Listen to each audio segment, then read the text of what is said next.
Məsələn, cavanın arzuları var. Hamının arzusu var. Mən bunu keçmişdə də demişəm. Deyir ki, oğlum, bütün arzularına çatasan. Yalan bir duadır. Çaşdırırsan övladı. İndi görəcəksiniz, Həzrət Əli deyir ki, bəzi arzularına çatacaqsan, bəzilərinə yox. Reallığı denən. Denən, bu dünya sənin bütün arzularına cavab vermək yeri deyil. Bu əvvəldən reallığı bilsin. Bütün arzularına çatasan deməm. Denən, bəzilərinə çatacaqsan, bəzilərinə yox. Bu dini dəyər deyil ki, Allahdan, Peyğəmbərdən aşırı yox, qaydadır, həyatın qaydasıdır. Kafir də ağıllı olsa bunu bilir. Belədir, həyat belədir.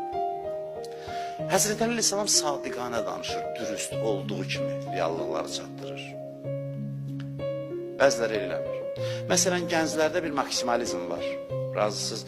Gənc nəsə böyük şeylərə can atır, hər şeyi əldə eləmək istəyir. Bundan sui-istifadə edən adamlar var, bəzən tərbiyədə deyinir. Başlayır, görür ki, gənci böyük şeylər maraqlandırır.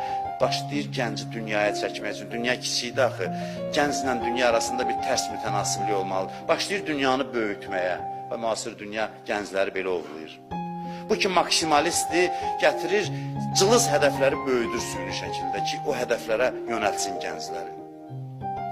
Başa düşürsünüz, çox incə məqamlar. Cılız məqsədləri müasir dünyada, qərb mədəniyyətində xüsusilə böyüdürlər, uğur layihələri, treyninglər filan. Kiçik məqsədi böyüdür, çünki bilir gəncin ruhu böyük işlərə tərəfdir, böyük maksimalizm var. O maksimalizmi təmin eləmək üçün başlayır kiçik şeyləri böyütməyə, misal üçün.